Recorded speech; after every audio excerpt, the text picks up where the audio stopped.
you? Yeah, that's good. Well, it's 10 o'clock, so we're going to go ahead and get started with basic budgeting. Thanks for coming. We're going to talk about where money comes from, what to do with it, and how to manage it the best. So, first of all, one thing I like to do before we get too much into it is to share, if you can remember your first paying job and how much you made at that job. Like, yeah, how much you get paid there? You remember? $5 an hour? Yeah. My first job was working at McDonald's. I made, in Branson, made $5.15 an hour, 15 years old. I was too young to drive myself, so my brother worked there also. We drove together. That's how I made my first official paycheck. Of course, I babysat before then. Well, it's interesting to think about where money comes from and how we get our concept of value. So let me just ask, where does money come from? What do you think? You come from the government. From the government? From commerce? Pharmaceutical? Yeah. Is that what you're talking about? I mean, how do you separate the idea of money from like paper to value to? It's all connected, isn't it? Well, it's Well, it has to be based on based on some anything kind you want it to of, be too. higher, Something is like gold. Yeah. there's no true value to anything. So it's what you choose for it to be valued at, or what it is assessed at value at, and those are all fuzzy numbers that don't Yeah. really mean anything. Yeah, so Richard is bringing up a point that we base our paper money on something that we esteem as valuable. So Mike said it used to be the gold standard. They used to have gold and silver. Now we base it on confidence in our government. We base it on confidence now, and we trade it for things that we agree are valuable to one another. So go back with me in ancient times. They had the barter system. So if you had a chicken and I had a cow, we would trade milk and eggs. And you know, maybe you're good at building, so you build a shed for my cow and then I give you butter for a year or something. You know, we trade these things that have value. Well, when people started traveling more, like on the big ships and things like that, my milk and your eggs would go bad before they get where they were going to be able to trade. So they invented the idea of money as a stand-in. And back then, it was something that was rare and something that people agreed was valuable. Diamonds really aren't valuable for any other reason than we think they are, right? They're kind of rare. They're hard to find. They're more valuable than a pebble on a street. So that's what they agreed was valuable. And so that's what was their stand-in for money. And that's how the idea of money was born. And it's obviously come a long way since then. Here is a very simple depiction of the way an economy works. Well, there's actually three kinds of economy. There's the barter economy, which we just talked about. There's the command or socialist economy, and that's where the government just kind of runs things and tells people what to do and how it's going to be spent. And then there's capitalism, and this is kind of a very simplified depiction of capitalism. So we have two entities. We have households and we have businesses, and each one of us has something the other wants. So households have a demand for goods. We need shoes for our kids, so we go to the businesses, and in exchange for our money, they give us shoes. And businesses need something from households. They need land or labor. And so in exchange for our labor, they compensate us with money. And so we have this circulation going back and forth where we're trading goods and labor for money, back and forth. That's how a regular economy or a capitalist economy should work. So what happened last year, or 2020, I guess that's still last year, right? With COVID, people weren't going out and trading anymore. People were staying home, so they weren't going to work. And then there was a lack of demand for goods. And that kind of got broken off a little bit. And so then this flow of money also got messed up too. And we're still kind of dealing with the effects. And you can kind of think about, in a way, there was a little bit of a command economy that happened last year when everybody got the stimulus. Everybody got the same amount of stimulus, so that money was injected into the economy sort of from an outside source, not from trading business or labor, and that's resulted in inflation. So now we have higher prices for goods, but also, and here's the good news for anybody looking for a job, there is higher wages available for entry-level workers, okay? So the inflation has caused higher prices, but it's also caused higher wages, which is great, because right now the minimum wage still is technically $7.25, but there are jobs available that are pretty good. 10, 15, 12, $9. yeah. Joni was telling me UPS is paying her $18.50 an hour. So that's pretty good. So I was thinking about our financial goals and how to get them, okay? So you're at the mission right now. I don't know what brought you here. I'm not here to judge you, but I realize that there's probably a financial goal that you're needing to work for. And so there's an idea in the Bible from Luke 14:28. And in my Bible, this is red letters, so you know what that means. It's Jesus talking right here. So Luke 14:28, it says, suppose one of you wants to build a tower. Okay, who wants to build a tower in here? Nobody. But Jesus is using this as a financial goal. So instead of tower, think of, just hold in your mind right now, what your big goal is. Okay, suppose one of you wants to have a big financial goal. Will he not first sit down and estimate the cost to see if he has enough money to complete it? For if he lays the foundation and is not able to finish it, everyone who sees the unfinished tower will ridicule him, saying, this fellow began to build and was not able to finish. So if you don't mind, just tell me, what are your financial goals? Just shout it out. If you get that job and you're earning money, what you gonna do with it?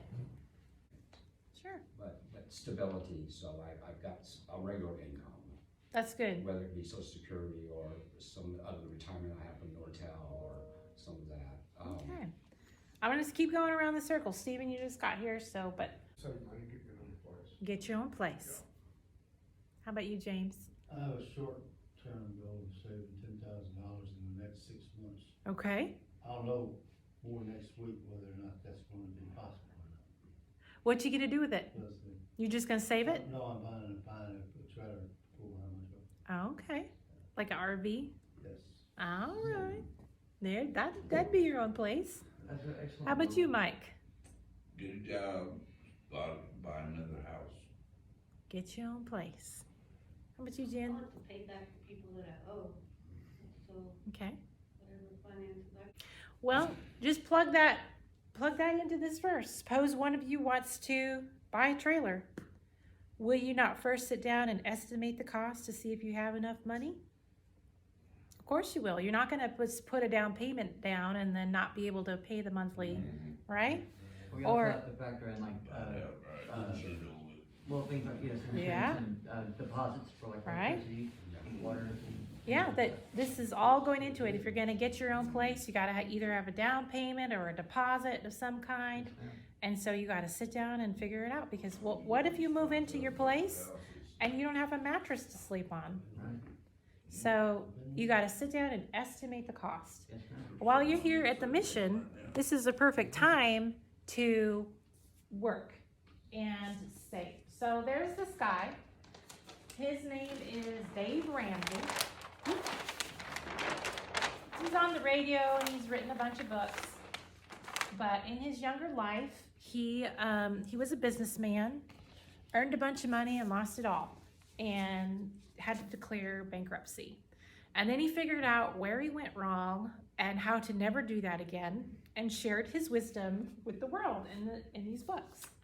And he's got a system of percentages that helps you make decisions regarding your money. So a lot of people say, I earn money, I get paid, and I don't know what happens to it. Money just runs through my fingers. And Dave would say, you get to tell your money what to do every dollar. You should know where it's going and what its job is, because your money is working for you. You're not working for your money. If you're working for your money, you got it backwards, right? You want your money to work for you.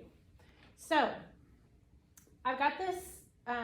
This looks a little different than it does in the book, but basically what I've done is I've separated these out into kind of necessities, kind of non-negotiables right here. And then these I put into their own category all at once, because everybody's going to have different needs. So like debts, if you have fines to pay or whatever, those are going to be different from person to person. Right. Or medical costs, maybe you have different prescriptions than someone else, and so those are going to be different. But we'll talk about that when we get there.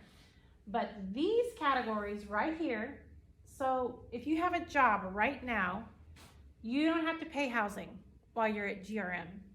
You don't have to pay utilities, and you don't have to pay food. So right away we can see there's like 65% of your paycheck that you could be socking away to accomplish your financial goals. You probably will need transportation, and you might need some of the stuff in here, but this is a perfect opportunity to get a job and not have to spend what you earn, and you can save it for later. So I was looking online, and I saw that McDonald's was hiring for $12 an hour. And I did a little math, and I figured out that if you get a $12 an hour job, and if you get 40 hours a week, you make around $1,900 a month. So we all know that what you bring in, you don't actually get to keep it all. The government keeps a little bit more than they maybe should. 33%. Yes. So probably your take-home pay would be around $1,600 a month. So I kept doing some math. The Bible says, sit down and estimate the cost, right? So I applied this 35% to $1,600, and you come up with about $550 or $560 a month to spend on housing. So in Muskogee, for an apartment, do you think that's possible to get an apartment for $550 a month? Yes. Yes. It Depends is. on like, income, low income. Yep. You don't want to eat. Even less than that. We'll get there. This isn't including eating, but $550 is kind of a fair. It would be 1 bedroom, 1 bath. My son actually did this. He moved out in May. He got an apartment, 1 bedroom, 1 bath with a cat for $550. So that's totally doable. Now, some apartments come with all bills paid. And if you found something like that, you could add in, you could afford to pay a little more for your housing if all bills were paid. You could add these two together, and that would be your new housing budget. Yeah, it usually runs about 800. Yeah. But I would like to say that utilities, the ones that we think about most are power, obviously, water, gas. But I think you should also include your phone bill in your utilities and your internet if you have that. So some, Yeah, I like to categorize that as entertainment. yeah, cable's really not a necessity, Mike. I'm here to break it to you. Write that down. That's not a utility. That's really recreation or entertainment down there. Exactly. We have lots of options to cable these days. Yeah, you got It YouTube don't is cost free. anything. Yeah. Well, for your phone, you can use government phone service. Yep. Well, you may not qualify if you're working. So if you're earning $12 an hour, you may have to pay your own way. So for utilities, 15% of $1,600 is $240. Do you think that's a reasonable allotment for your utilities? Everything we just talked about? Power, gas, water? I believe it is. Winter time and a single person, yes. Yeah, That's probably more than enough. you are correct. Yes. So using my son as an example, his power bill, which is what I would expect to be the biggest one, was about $75 a month in August. So That's the other end of the spectrum, which is the hot season. yeah, hot. And that's just as bad, even though winter's probably worse with electric heat. Yeah. Oh, yeah, of course, yeah. So he had a little extra in here. But I'm here to tell you he needed it because when he got to transportation, 15% for transportation is $240. Is that enough? No. Depends. It depends. Tell me how it depends. What kind of transportation, if you're taking a cab back and forth to work every day, it's not enough. Not enough if you have a cab, okay? What I wanted to say is, when it comes to transportation, there are ways here in Muskogee you can have affordable. Take Muskogee County Transit, for example. Not just the bus, but you can actually get a service called curb to curb. And what you do is you can schedule a day ahead of time where you need to go, provide the address where you're leaving and to where your destination is. Mhm. And it's only $2 there, $2 back, so it's $4 a day. Yep. I believe That's not bad. that's doable. $4 a day, so that would be, you would only need $120 to get, if you went somewhere every day, if you did that. Right. So that would be good. That's doable. And also, if they're green country, if you're, if you're low income at the time, or your income qualifies, they can actually get you a pass where you don't have to pay anything. So, That's good. Okay. How would that not work? The To- whole thing. Yeah. Well, what is missed here is there's no savings, so there's no unexpected for any kind of car for collision, and you have to have collision if there's a note on it. absolutely. Mhm. So, Yes, you do. And nobody ever thinks about tires, batteries, and Oh, all the rest of it. Gas. Just Yeah, new oil. cars, $80 to have oil change because it all has to be synthetic. Those are really big hits that nobody budgets for. Yeah, And you almost have to plug another 150 yeah, into all of that. yeah. Another 15% just for transportation, so it's about 30%. That's actually what happened to my son. So this was not enough. He has a note on his car. His insurance was about $100 a month because he's young. And when you add in gas, and he had to buy 4 new tires last week. So it was a It's the struggle. unexpected Yeah, is what but happens. there's ways to do it. Like if you don't have a car, if you have a car and it's paid for, well then you're good. This is gas, insurance, and repairs. You're fine. Just like Dave says, Yeah. you may have to. They have rental tires. I mean, I have no certain idea things, how that works. You gotta have tires. Mine was $800 back in January. Yeah. Yeah. Before you ever paid for it. All right, so there's different ways to get around town, and you might have to be creative while you're saving for your financial goal, because that's probably not enough to get you by on normal circumstances. Walking.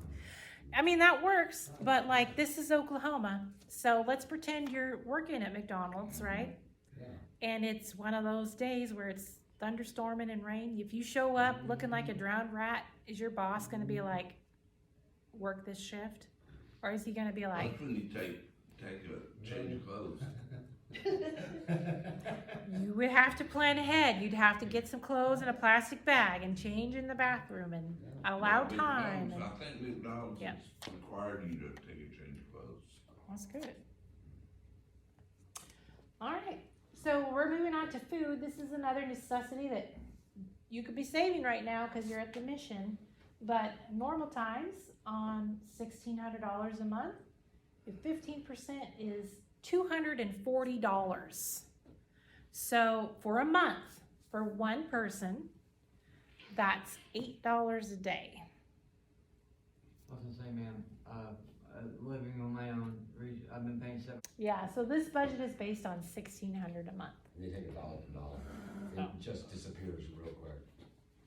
But it is good to know that you had a $240 budget Yeah. and that's you're what one I- person and you were able to, so how did you do that? I would buy mostly, I went to Chick-fil-A with my son recently, and for the two of us, it was like $15 or $16. So that would be, if I was just paying for myself, $8 a day. If I was going to Chick-fil-A, that would be all I could eat in that day and sticking to this budget. So something that happens is, in real life, when you're planning your budget, when you're sitting down and you're estimating the costs, right? You're super self-controlled. Nothing happens out of the ordinary when you're planning and at your desk and writing down your budget. But when you leave the house and you go out there and you're like, oh, that sounds good. It's real life. Oh, I'm gonna pick up a milkshake, or you're shopping and you're like, oh, I didn't know I needed that, but here it is in the car. So that's where those little things happen that get you off your budget and get you off track. In the business world, there is a formula just Yeah, for don't this. go shopping. 33% Right. over everything. Project managers always budget 33% over everything. And you Interesting. almost always fall into within 2%. Yeah. I mean, there is an algorithm just for figuring this out, especially with the economy the way that it is. It's gone up because it was 30, it's now 33. There's That covers a everything. there's a verse in Song of Solomon that says, "Catch the little foxes while they're young, or they will ruin the vineyard." Okay, so there's like apparently little foxes running around this great vineyard, and Solomon, the wisest man who ever lived, is saying, "Catch the foxes while they're young, or they will ruin the vineyard." That might seem like it doesn't apply to money, but the point I'm making is these little choices that we make day to day can add up. And before you know it, you spent more than your percentage in that category. And that will ruin your vineyard, right? It'll get you off your plan. So hang on. So what Dave recommends, especially in the food category and some of these as well, is taking the money out in cash so that you can see it leaving when you spend. You take the money out in cash, you put it in an envelope, you put food, you put the category on the envelope. And when you buy food, you only pull from that envelope. And then when it's gone, you can see it getting smaller and smaller throughout the month. And when it's gone, you're done. And so that motivates you to know every day how much you've got and how much you have left. And it would cut down on that money runs through my fingers kind of thing. What were you going to say, Stephen? I was gonna say, ma'am, something I realized whenever I was The cash helps a lot. 2 points. You bring up a good one. Those little choices stack up. Has anybody in here smoke? I do. Have you I knew she. figured out how much that costs you a month? I actually budgeted out I get over 1,000 cigarettes. But you bring up a good point, robbing Peter to pay Paul. So once we can tend to cover our necessities, and we're shaving little bits off of this that we could be saving, or paying off our debts pretty consistently until we're like, oh, I can't afford to save, I can't afford to give, because we are robbing from Peter to pay It's Paul. discretionary versus non-discretionary is the terms that are used in business. Right. Is that you have these set asides because everything changes. Taxes change, international taxes change if you're bringing things Well, you into the gotta country. understand, and your total electric, in the wintertime, they charge you more. Oh, yeah. Oh, Yeah, Per kilowatt? that bill's gonna change from month to month. Do You you are actually absolutely charge right. more during the winter per kilowatt? So let's say, like, Oh, my. let's say my electric bill is $70 one month and I didn't use all my utility money. What should I do with the extra? You better keep it in a bank somewhere. I should save it, right? I shouldn't be like, Yeah. woohoo, I got extra money, I'm gonna go eat Chick-fil-A. No. You can't get on an average. You can, if you have good credit. That helps a lot. Yeah. Well, I got news for you guys. All the money that the electric company lost, they voted on it and they're gonna charge you. So in this category, if we're all disciplined and everything, for our last one, 20%, we have 320 to give, to save for our medical, clothing. This is kind of an optional one, recreation and debts. So that's gonna be different for everyone, and that's why I mashed them all together like that. Now your situation, you're gonna have to sit down and estimate the cost. Sit down and estimate the cost. Yes, How ma'am. much do you owe? Well, make that a priority and then go from there. Whatever you're not spending, whatever you think that you have left over, it's not just a freebie, that's for your saving. Now I want to talk about this category giving. So it's Gospel Rescue Mission. We're Christians. We believe in giving. And you can take this or leave it. But I have found in my own budget that when I make giving a priority, somehow, when it seems like there should not be enough, there is enough. So there was a time in our lives when Rich was working overnights, $9.25 an hour, and we had 2 little kids in diapers. So I say that because I want you to understand that this is a road that I have personally walked myself. And sometimes there seems like there isn't enough, but we've always given it and there always has been. There's a mystery that happens when you give. And he says, will a man rob God? Yet you rob me. And you ask, how do we rob you, God? And he says, in tithes and offerings. You're under a curse because you're robbing me. Bring the whole tithe into the storehouse, that there may be food in my house. This is where I think he gets a little mouthy. He says, test me in this, says the Lord Almighty. See if I will not throw open the floodgates of heaven and pour out so much blessing that you will not have enough room for it. He's like, just try it. Test me. Like, give it a try and see what happens. And I want to read this story from 1 Kings chapter 17. This is a story about a woman who chose to give. So a lot of times TV preachers will be like, give me $1 and you'll get 100 or something like that. That's not what I'm talking about. I want to let you know that giving is not limited to money. Giving can be anything of value that you share, okay?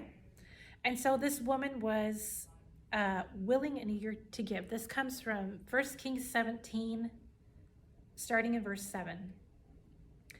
Sometime later, the brook dried up because there had been no rain in the land. Then the word of the Lord came to Elijah, saying, go at once to Zarephath of Sidon and stay there. I have commanded a widow in that place to supply you with food. So he went to Zarephath, and he came to the town gate. A widow was there gathering sticks. He called to her and asked, would you bring me a little water so I may have a drink? What was the first sentence that I read? Who was water bill the tower? Well, yeah. Who's running Sometime water bill the later, tower?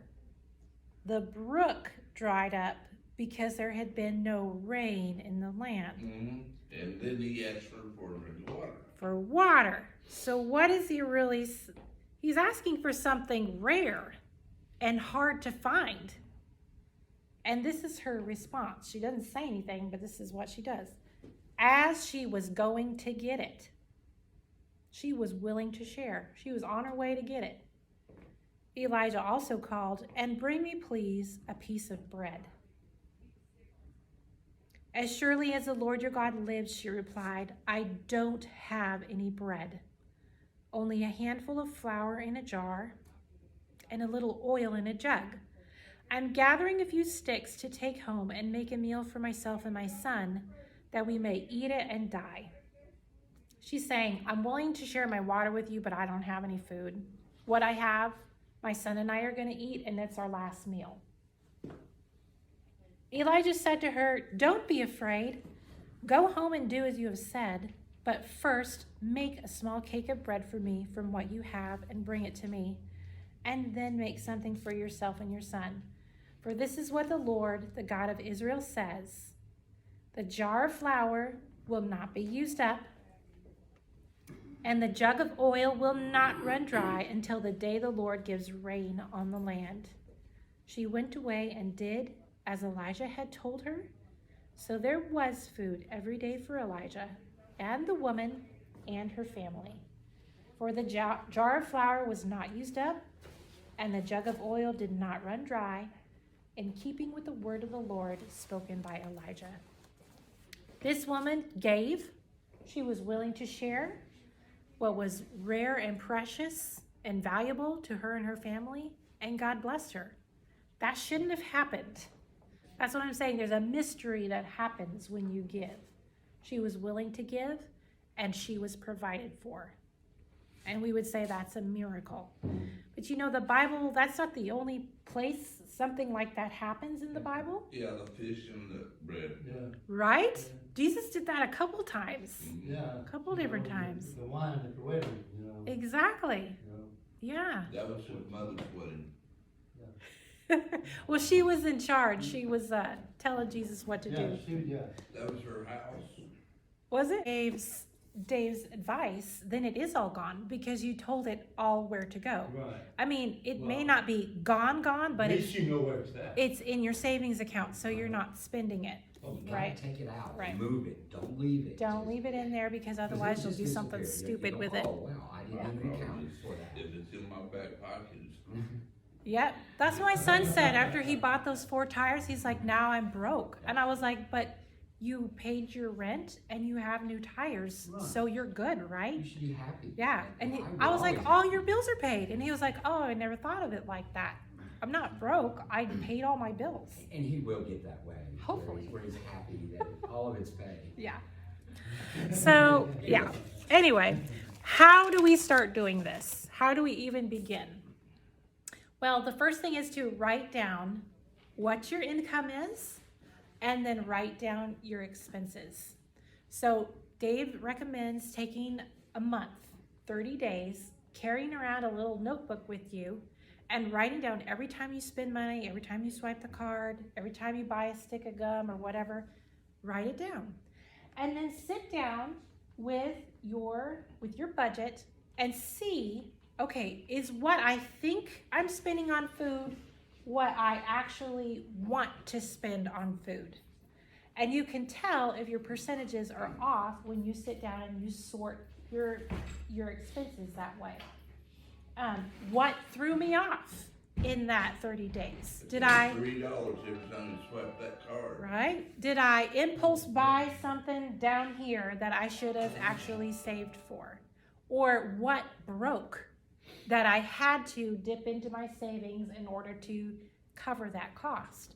And so you can become more familiar with what you actually need if you're tracking it every day. Your bank account, if you have a bank, they're making it so easy now to know what your balance is. So one thing, before I worked here, I actually worked at Armstrong Bank. I was a teller. And people would go by their account balance that they were reading online. They weren't going by, oh, I just sent the electronic payment for all these things.